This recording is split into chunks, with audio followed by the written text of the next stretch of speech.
What's going on, everybody? Welcome to the Producers Journal podcast. My name is Derek. And it's been a while, hasn't it, since my last episode? No excuse, really, but I can make plenty. And I certainly have a lot to catch y'all up on. For anyone that's never listened to this podcast before, I'm a podcast producer and own an agency called Shelby Row Productions. And for this podcast specifically, it's just a solo host, audio-only podcast where I just talk about current events. And really, selfishly, this podcast is really for me to process through these things. Plus, I have fun getting on a microphone, talking over the music. It's kind of fun. I have a lot of different podcast projects that I host, and they're all interview style or co-host style. So this is the one where I get to just be myself and just kind of sit in my own world here and talk. And I know I keep threatening this, but I will absolutely keep trying to be more consistent with this. But until then, I hope you enjoy this episode. What I'd like to talk about first is updates. Last I spoke, the Chamber of Commerce here in Hernando reached out to me. The director specifically. Her name is Siboney. She emailed me and asked if I'd be interested in maybe joining the board of directors. Now, I'm already a member. I pay the $50 a year. I go to the luncheons. I go to ribbon cuttings. I had my own ribbon cutting.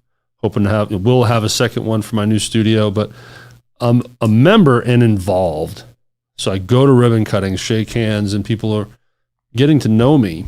And then, of course, they know me because of the Real Hernando podcast. So you put all that together, I've built relationships with the right kind of people, and my name came up when they had their last board meeting because they are looking to fill 2 positions. And my name came up, which I just think is amazing. As my grandmother would say, tickled pink over that. And quite honestly, if I don't get in, I'll be bummed. But just the fact that they thought of me and reached out to me means the world, because that means I'm making some waves. They recognize me. So that's great. Still no word.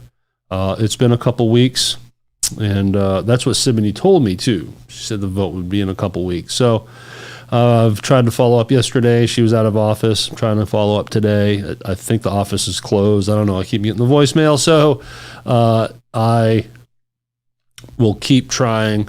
I really do hope that it works out. I would love that experience. And man, the networking and the connections I'll make through all that can only benefit me on a business front too. But I'd go in there with my heart in the right place. I do genuinely like helping. And I think it would be great. So more updates on that here later. Hopefully maybe next week. I'll have an answer for that. Cameras. The dilemma has continued and been a thorn in my ass for weeks. And I finally figured it out. And it turns out one of the cameras I already owned was perfect. It had good resolution. I'm kind of out of order here, but let me reframe that. When I first started to really think about audio and video in here, I didn't have lights, and the few cameras I did have is like Frankenstein set of cameras. I only have one really good one.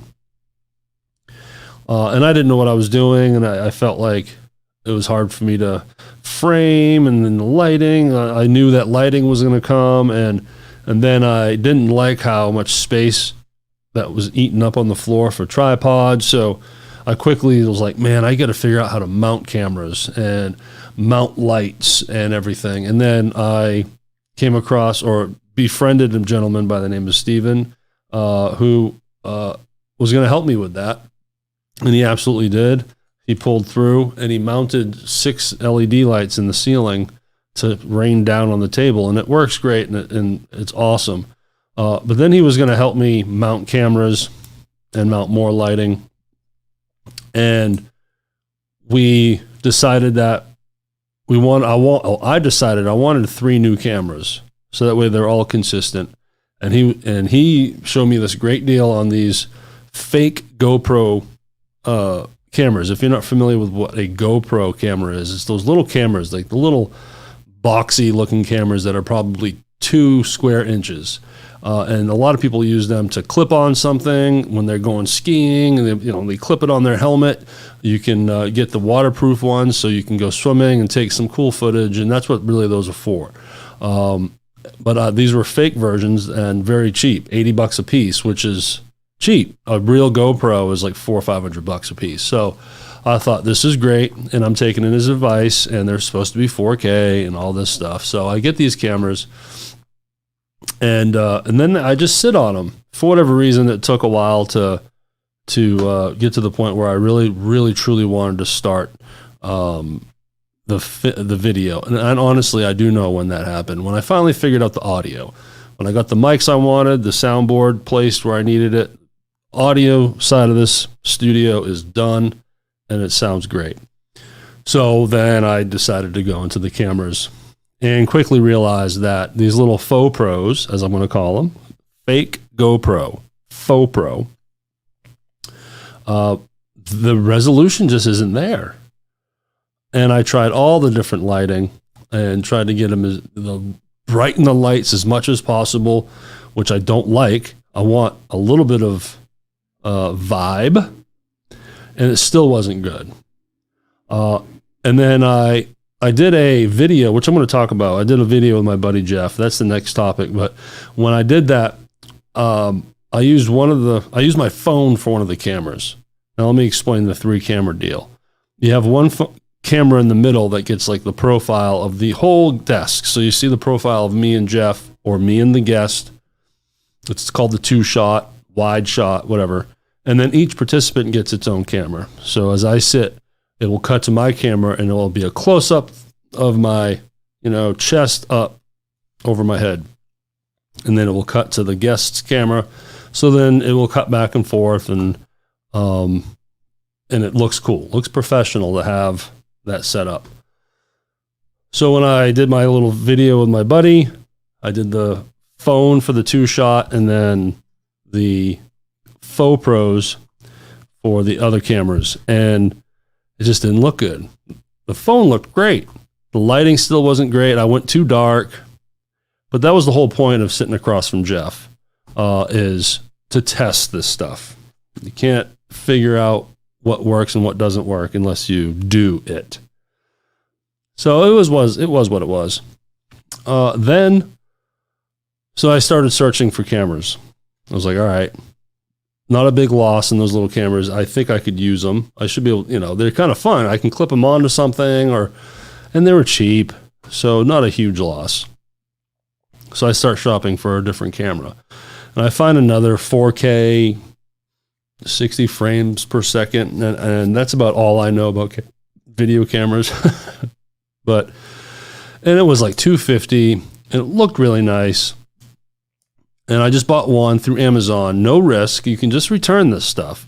Easy peasy, and with no questions asked, they just take it back. So there was no risk there. So I bought it to test it out. Garbage. Worse than the faux pros. This no good resolution. Then I'm starting to think, what am I doing wrong? These cameras claim to be 4K, which is the highest resolution. It's supposed to be the best. And I'm not getting what I want. Is it the lighting? What's going on here? So this all went down yesterday as I record this. So finally I went to my camera, the one really good camera that I had. It's a Canon Vixia R800. And it's the camera I've been using for the Real Hernando podcast. If you go to therealhernando.com and you check out those podcasts and you open up a episode page, you'll see that I roll video, and these episodes are on YouTube, and I record them on location. I go to the guests and I record them in their store or their restaurant or their place of business, because that's the whole point of the podcast. It adds to its charm. That way we're putting people in the place. Even if they're only listening, you can tell that I'm recording in their location. So that's the camera I've been using all along. Not really knowing anything about the camera, just kept everything on default settings, just turn it on, hit record, try to frame it as best I can, done deal. Well, now I decided to try it in my studio with the lighting, throw it on tripod, and I turn it on. I can see that I'm framed right, so then I just hit record as I'm sitting here at the podcast table, right where I'm sitting right now, and I just let it record me for 10 seconds. Pull out the SD card, go to my computer, put it in there. Looks amazing. Clear, no fuzz, no like color distortion, no graininess. And I'm like, oh my God, I've had the right kind of camera or the right kind of quality camera all along. Because when I originally tried that camera, it was way before I even had lights anywhere. My only hang up was I didn't like the fact that I had tripods on the floor. So I kind of skipped a step here. A while ago, I realized mounting cameras was not an option. The way the room is set up, the wall space, and I got a giant window that covers a full wall. I quickly realized that I cannot mount cameras, and that the lighting on the ceiling is good, but I have other LED trees that take tripods that I may have to use. So inevitably, I'm going to have tripods on the floor, and with each recording session, it's going to be set up, breakdown, which I'm fine with. What's really cool is my cameras and these LED lights take batteries. Batteries create a headache because they die. They only last so long. So then you try to get 2 batteries per item. Okay, well, if one battery lasts 1 hour, and then, okay, you get 2 batteries for everything. Well, now you're looking at 2 hours. Okay, but what if I want to book 4 hours worth of recording in my studio? That becomes a problem. But the fact that there's no wires screwing across the floor and needing outlets and everything, that's what makes the battery option great. And I'll buy more batteries if I need. So I kind of skipped that part. So when I tested my Canon yesterday and realized, oh my God, this thing is amazing, I went and bought another one. So I went and found one on Amazon, and a little pricier. They're like a $400 camera, but worth it. And now I'm going to have 2 good Canons. And then I have an old Canon R600. And for years and years and years, well, not that long, but I've had this. My mom bought me this camera a long time ago, several years ago. And it only worked when plugged in. Something wrong. I thought something was wrong with the battery, but it would only work when plugged in. So just for the heck of it, I pulled it out yesterday and I just opened up the lid and it turned on without being plugged in. I'm like, all right. So I guess I have that camera too. So I got a new Canon R800 coming in, have my already existing 800. I have this 600. I'm still on the fence on how well the battery is going to work. I don't know if y'all can hear that. There's a train coming through Hernando right now. But now we're good. The issue though is the 2-spot, the wide shot. These Canons don't go very wide. So in order for it to work, the Canon camera has to be far away, and I don't have space to get it far enough away. So I'm going to use my phone for the 2-shot. Anyways, I don't want to get too inside baseball here and bury in the weeds, but there was a breakthrough yesterday. I figured out the camera situation for the most part. Now I can really move forward. Now, let's connect this to my friend Jeff Ward. He's a good friend of mine, been friends for a long time. He's a drummer, I'm a bass player. We've played in a bunch of different bands together. And just randomly was like, hey man, like I want to test my cameras and lights. Come up to the studio. Let's just sit on these mics and talk and interview. I'll kind of interview you, but we'll just keep it casual. And it's really just something for me to record and throw it up on my channel. And that's what we did. And it was fun. You know, it really was fun. We're going to do more of that as I continue to test stuff. But if you're wondering why that happened, really, it was just I used Jeff as a little guinea pig, and well, he's a big guinea pig, honestly. And I'd say that to his face, and he'd laugh. But it served its purpose. Now, I also have realistic expectations as far as my channel is concerned. Long form buddy podcasts, as they call it, don't do as well, especially if, like, I have a small channel and no one knows who I'm talking to. If I was talking to a celebrity, different deal. That's what, Joe Rogan, obviously everyone knows Joe Rogan, but he's interviewing amazing people that, people are interested in hearing about. So I'm not trying to compare to Joe Rogan, but you know what I'm saying. But people tend to like the shorter videos on YouTube, those 10-minute videos. Easy bite size, needs to be interesting. Often it's better when it's solo and I'm looking straight into the camera on my phone. Those are the ones that do the best, especially if I'm talking about mental health stuff. Or I'm just vlogging or updating on whatever. And I haven't been as busy on the channel as I probably need to be.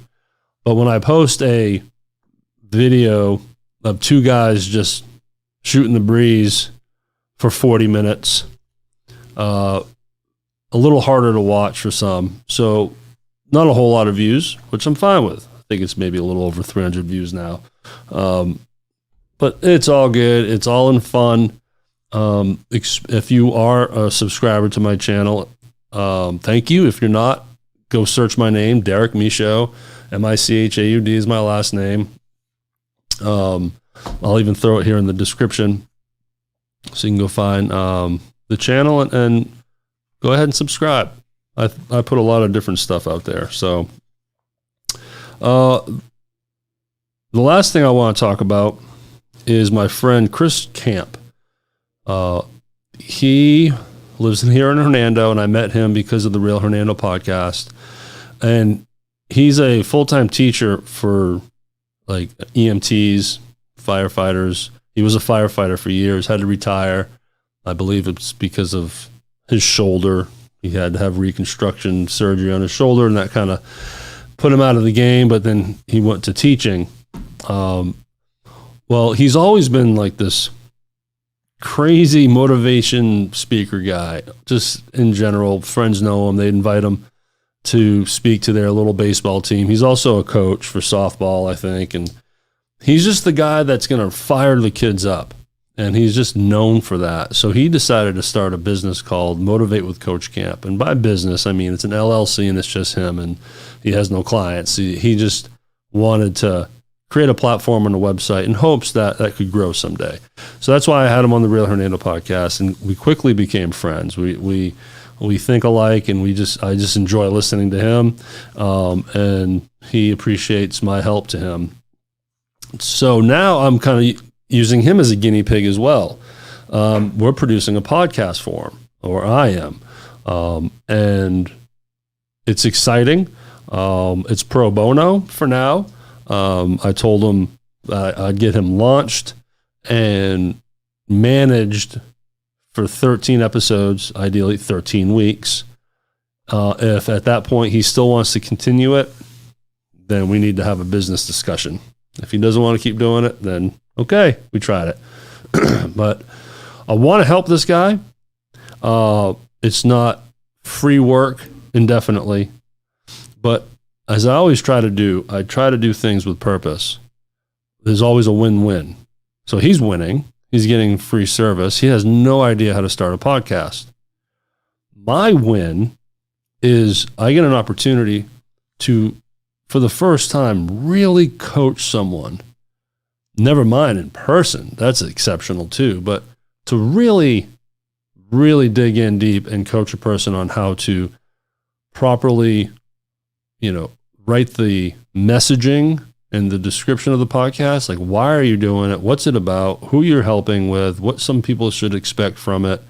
The real messaging, target audience, and then teach this person how to interview someone, or how to frame a topic, or how to write a good intro.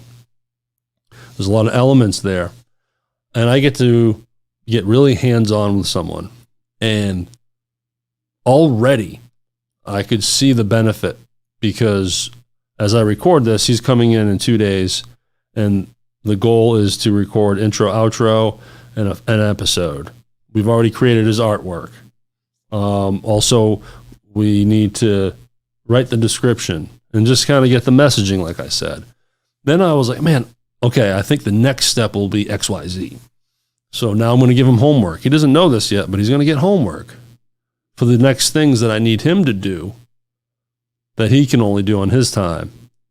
Then that following weekend, he comes in, we do XYZ, and I've already thought ahead. Okay, once those things are done, we need to do these 3 things next, so that he's going to get homework. Come in, we accomplish what the homework was, leave with more homework. Come back, leave with more homework. Come back. And what's happening is I'm, in essence, setting up a coaching program without even realizing it. I'm like, oh, well, I'm keeping all these notes and how I'm doing this. And it's like, okay, I could literally just polish this up and make it more presentable. And it could be an actual program that I could sell. Or, when I get another real client, not a real client, Chris is a real client, but, someone else that's really just coming in and paying me to produce a podcast for him, I'll have this already planned out.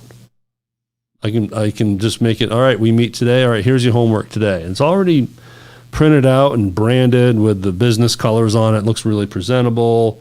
And I'll already have the system. I'll have the template. But I can't build that template without doing it. I can sit back and think of, okay, if I was developing a new client, we need to do these things, and I would have to explain this, and obviously we need to design cover artwork, and then we need intro and outro. Yeah, we need to record an intro and outro and find music. But the fact that I'm doing it, and this is a tangible thing, it's forcing me to really think about it and realize I might have an idea in my head, and then when I try to implement it, either it's not going to work or I come up with a better idea.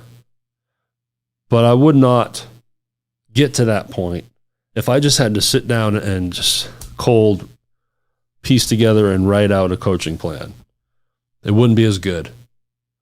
But because of helping Chris, he's helping me. And we talk about it all the time. He's grateful for what I'm doing for him. And I'm grateful that he's willing to let me use him as a guinea pig. Like, on paper, and in his mind, he feels like he's getting the good deal, the good end of that stick. But I beg to differ, because what I'm learning from this is priceless and invaluable, and will only it's making me a better producer, especially now that I want to bring people into this room, which I can't talk about a lot of things right now. A lot of things are bubbling up, a lot of stuff in development, but the moral of that story, when I can finally start sharing those things, is I'm coming up with some interesting ways to get people into this studio. Foot traffic. No one's going to know about my studio unless I invite them. I don't have a storefront. I don't care how awesome I am on Facebook and Instagram. I can publish great pictures, write good content, get a bunch of likes, and who knows? That's all good. You want to do that, but that will not generate people wanting to hire me. Maybe some interest here and there. I have had one person Facebook message me, hey, what are your rates? And da-da-da-da. And I kind of made it up and told him, this is the first time I've been asked that. And I told him what it would be, and he was like, hey, cool, I'll think about it. And that was it. Well, I'm thinking of ways to get people in this room so they can see it in person. And if everything works accordingly, in a course of 12 months, I should easily have 100 to 120 people through this studio. And that has to have some kind of return. And someone's going to be in here and be like, oh, wow, this is great. You know, I've always wanted to start a podcast. What would that be like? Or that person leaves and then they hear from another business person, like, yeah, I'm really looking to start a podcast. I kind of need help with it, though. I don't really know how to do it. And then Joe Schmo is like, oh, my God, you got to talk to this guy. His name's Derek Michaud. He's got a place called SRP Studios. He's a podcast producer. It's an amazing studio. You should call him. Boom. I have more chance of that happening now if I invite people here than I would if I only waited until someone was going to pay to be in here. That's eventual. That will come. But right now, I don't want to be too cryptic here, but I'm coming up with some cool ideas that's going to get asses in these seats, right? Well, man, that felt good. That felt really good. It's been a minute since I've recorded for this podcast. Another cool thing is I'm not doing it at my desk. I'm doing it in my podcast station, right at my podcast table. And I find it's easier for me to focus because I don't have my computer in front of me. It's just a little notepad with some bullet points. I had 4. No updates from Chamber, cameras, recording with my friend Jeff, and Motivate with Coach Camp. All crossed off. I think that's a solid episode and really enjoyed doing it. And yeah, I hope you enjoy listening to these stories. And if you're a producer out there, maybe this stuff will help you. I forgot to mention that, you know, please check out my Patreon link in the description. There's a tier in there called the Tip Jar. It's just $1 a month. That's all it is. Typically Patreon, you get premium content for that subscription, but you don't with this one. That's why it's only $1 a month, and it's called the Tip Jar. Just as it sounds. If you feel like you can spare $1 a month to just support this podcast, that's greatly appreciated. Also, you can check me out on Instagram at Shelby Row Productions LLC and on Facebook at SRP Studios. That's something I should have mentioned in this. I'm going to make a note for my next episode and talk about the new name. You know, still Shelby Row Productions, but I want to call it a studio. So it's SRP Studios, Shelby Row Productions. So the Facebook page has been changed to that, and there's reasons for that, and not Instagram. Here I am trying to finish this podcast, and you can't shut me up. I'm having that much fun. All right, until next time, y'all have a good day. Take care.